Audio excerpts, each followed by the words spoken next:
because it was summer and it was hot, and Timmy and Tina were 10 years old, they sat on the park bench and slurped chocolate ice cream cones.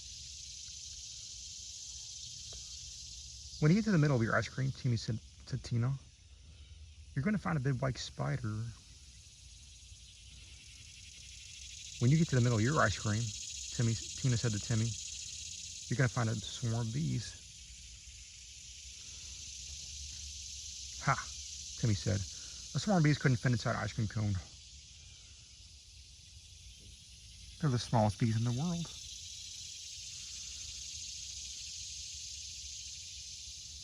Tina said, and there's 3 million of them inside your ice cream. Well, Timmy said, after you eat the spider in your ice cream, it's going to build a web in your stomach and catch all the food you eat, and you're going to starve to death. That's so gross, Tina said. She kept eating her ice cream.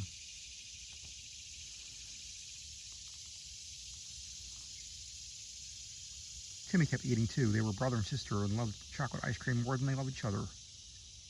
Heck, if they discovered several thumbs in the middle of their ice cream, Timmy and Tina would have licked them clean and dropped them into a fish tank.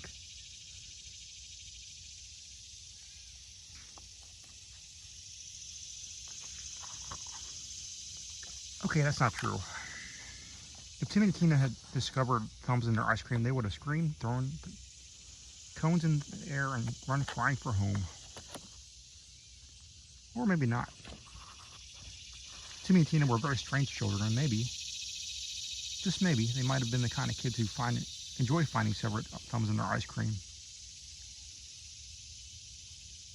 Yes, Timmy and Tina were exactly that strange. Everybody said so. Even their mother and father said so.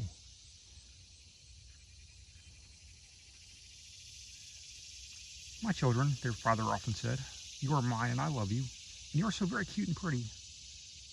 But you are aliens from a planet called Wiglertron.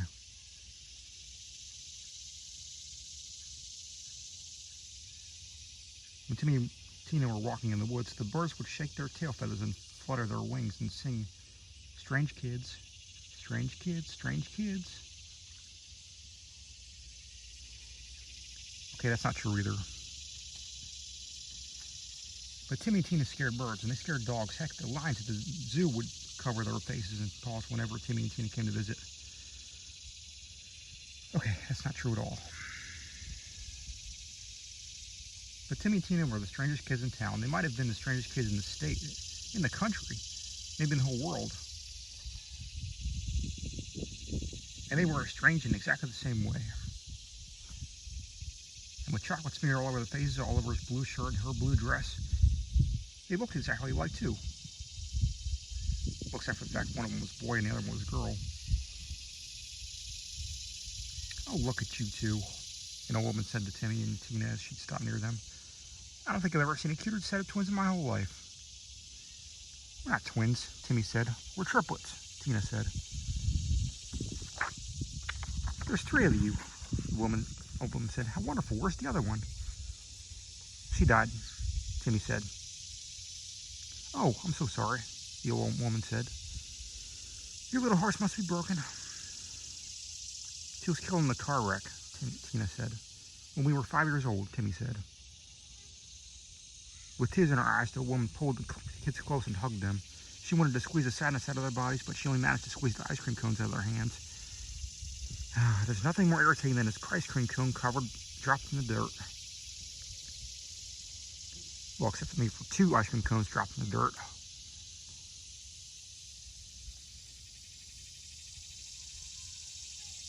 Timmy and Tina were angry about the wasted ice cream. They were angrier than they'd ever been.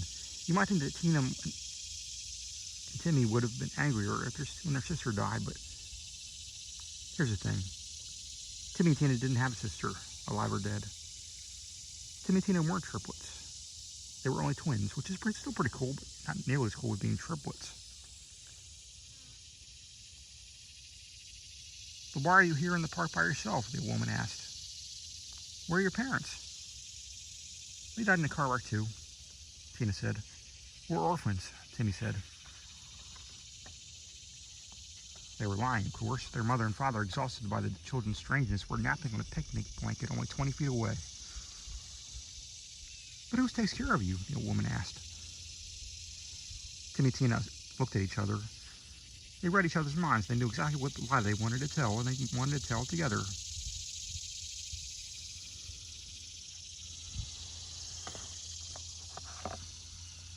We were adopted by an old woman, they said, and she lived in a trailer house with 100 cats.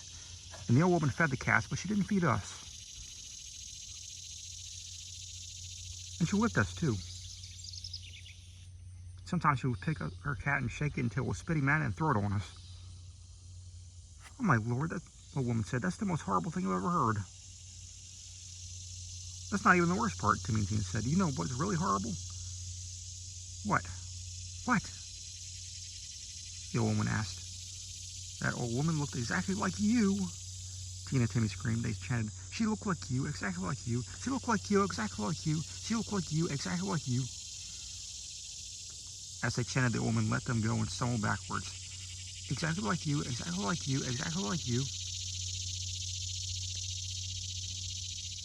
The old woman turned and ran when she was old, and she really didn't walk as fast as she could.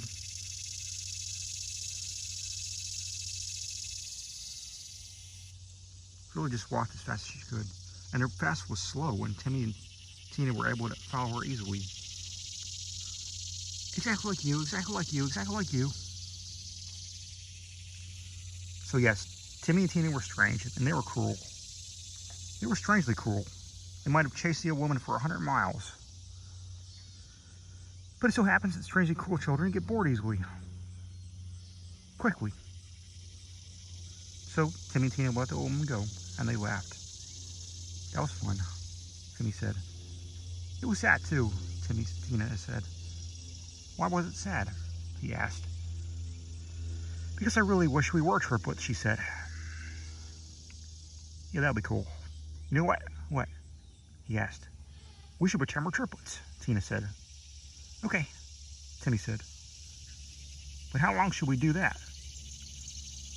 We should pretend it, she said, until everybody thinks we're crazy. No, he said. We should pretend until everybody else goes crazy.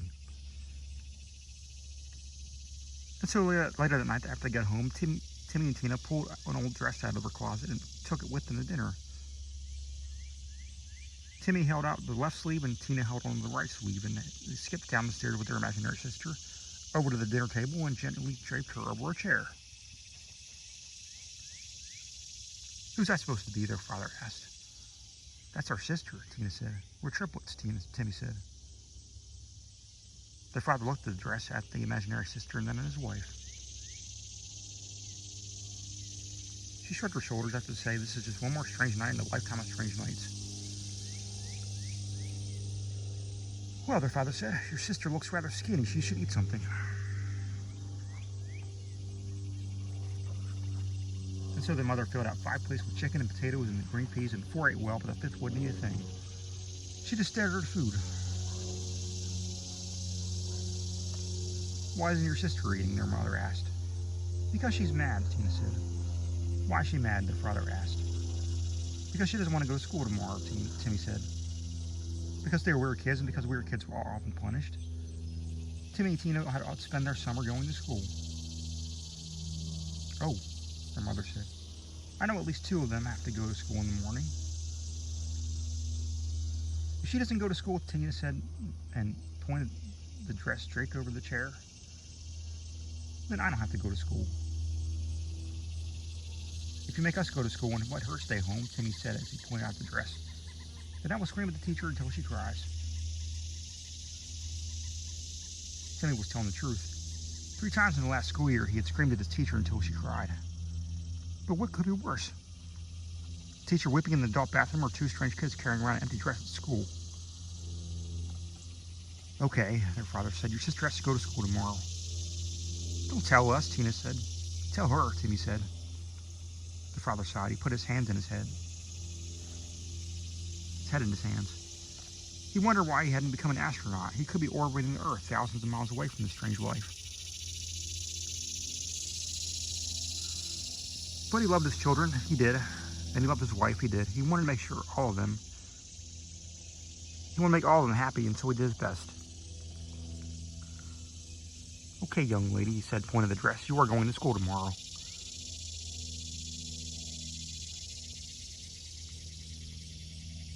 Daddy, Tina said, well, she's not going to listen until you say your full name.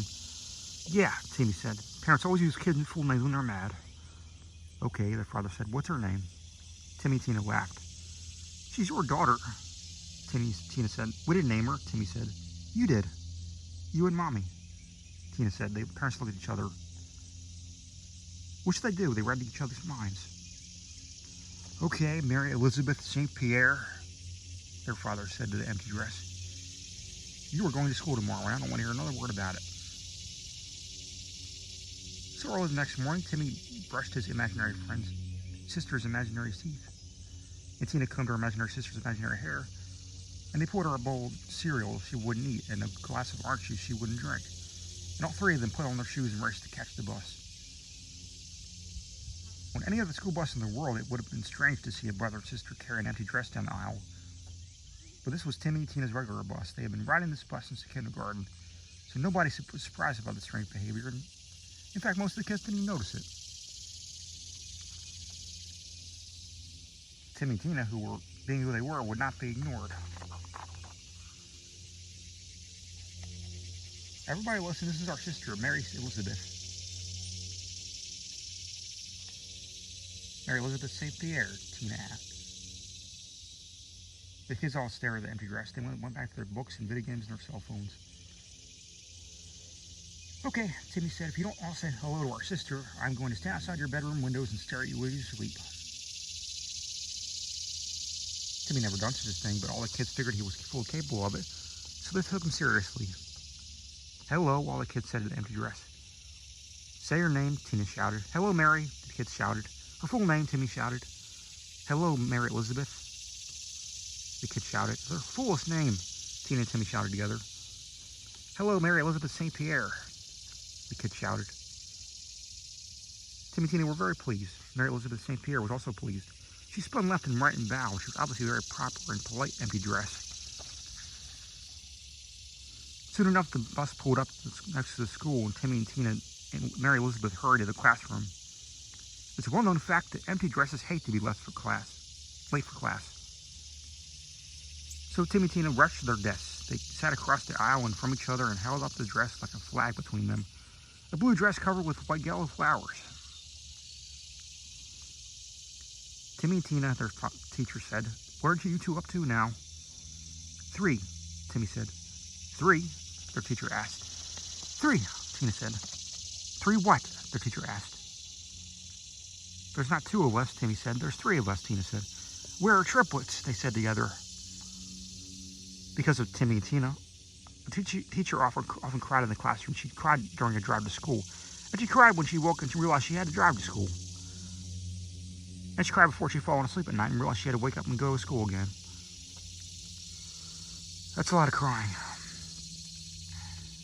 That's a lot of tears. 10 million tears to be exact. Their teacher counted them. Her teacher's lips trembled, her hand shook. Her heart was a radio blasting rock and roll at maximum volume.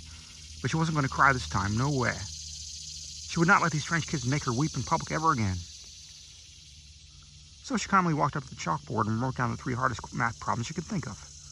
There were geometry questions about squares and triangles and circles and 3 dimensions and a number that started out as 3.14 but kept on going and going and going like an endless snake. These kids were only 10 years old. She never taught them a thing about geometry. Not really. And certainly not about any math this complicated. Okay, the teacher said. I'd like 3 volunteers to come up and solve these problems. All the kids, even Tina and Timmy, froze. They knew they couldn't solve these problems. They couldn't figure out why their teacher had expected them to know the answers. Timmy and Tina, their teacher said, would you and your sister please come up and work the board? Timmy and Tina groaned. They didn't want to do it. They were mad. But their sister was even angrier. Empty dresses hate geometry. Timmy and Tina looked at each other. They read each other's minds and knew what to do. So they walked up to the chalkboard. Tina held up a piece of chalk in her left hand and another piece in her right hand, which also held the empty dress's left sleeve. Timmy held out a piece of chalk in his right hand and another piece in his left hand, which also held the empty dress's right sleeve. 2 kids in an empty dress, triplets, with 4 pieces of chalk. And all of them wrote the same thing in big block letters. This is not fair. And it wasn't fair, not at all. Timmy and Tina and Mary Elizabeth St. Pierre weren't bad kids, were they? No, they were rebels. And fighting against an evil teacher. This is not fair, Tina shouted. This is not fair, Timmy shouted. They shook the empty dress as if she were dancing, as if she were leading them in parade. This is not fair, this is not fair, this is not fair. Tina and Timmy chanted, and soon enough, the other kids joined them. They all stood at their desks, pumping their fists in the air, and joined the protest. This is not fair, this is not fair, this is not fair. With the empty dress leading them, Timmy and Tina and the other kids marched out of the classroom. Because they were only 10 years old, most of the kids stopped marching at the school doors, but Timmy and Tina kept marching and chanting and marching and chanting. They marched and chanted their way along the highway and out of the town, down the dirt path past the red barn, and to the shore of Lake Green. With Mary Elizabeth St. Pierre swinging between them, Timmy and Tina danced in the sand. It was a strange dance, of course, and they jumped high in the air. They clapped their hands and clicked their heels. They made sand angels. They spun in circles and spat like sprinklers. They howled like wolves at the bright sun and the moon barely visible on the horizon. We are magic, Timmy shouted. We are magicians, Tina shouted. We can make anything come true, they shouted together.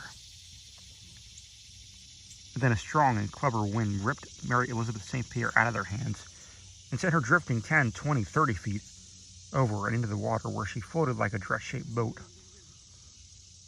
Timmy and Tina stared silently at the blue and yellow dress floating on the black water. It floated away from them.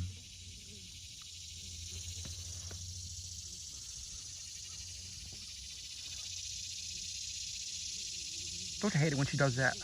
Tina asked. Yeah, she thinks she's so much better than us, Timmy said. Yeah, Tina shouted at the dress. You're so stuck up, I hate you. She's our sister, he said. You shouldn't say that. But I do hate her, she said. She always gets more attention than we do. Yeah, you're right, he said. The dress floated up, kept floating away from them. It was going to float out of the lake and down river into the ocean, across the ocean, and discover a new country. That dress was going to have adventures that Timmy and Tina would never be able to share. Timmy and Tina were so jealous of their sister, they were furious with her. Throw a rock at her, Tina said. What? Hit her with a rock, she said, and sink her. So Timmy found a flat rock and skipped it once, twice, 3 times across the water and tore a hole in the dress. Good shot, Tina shouted. They watched the dress sink beneath the surface of the lake. Good, Timmy said. She's gone. But then the dress popped up back to the surface. No, Timmy screamed. Shot her. Throw another rock at her, Tina screamed. So Timmy found a bigger, flatter rock and skipped it once, twice, 3 times, 4 times, 5 times, and tore a bigger hole in the dress. Yes, Tina shouted. I got it that time. They watched the dress sink again beneath the surface of the lake. It's not coming back this time, Tina said. No way, Timmy said. But sure enough, that dress popped back to the surface again. It don't seem to float above the water. Timmy, Tina said, I want you to kill that dress. So Timmy found the best skipping rock anybody ever found, and he skipped it 12 times and tore a fatal hole in the dress. Or so he thought. The dress didn't skip at all this time. In fact, it was now definitely floating above the surface of the lake. That dress was hovering above the water. Timmy and Tina gasped in fear once, and gasped again when the best skipping stone in the world came flying back to them, bounced off Timmy's chest, and landed on the beach at his feet. Did that dress just throw a rock back at us? Tina asked. Back at me, Timmy said, and both kids screamed in the empty dress when Mary Elizabeth St. Pierre straightened her sleeves and ham and came floating back toward them. Stop her, Tina yelled. She's going to get us. Timmy picked up the rock at his feet. He ignored Tina's panic screams and took careful aim at the fast-approaching triplet. He knew they were in terrible danger if he missed. He threw with all his might, but the third stone came skipping back.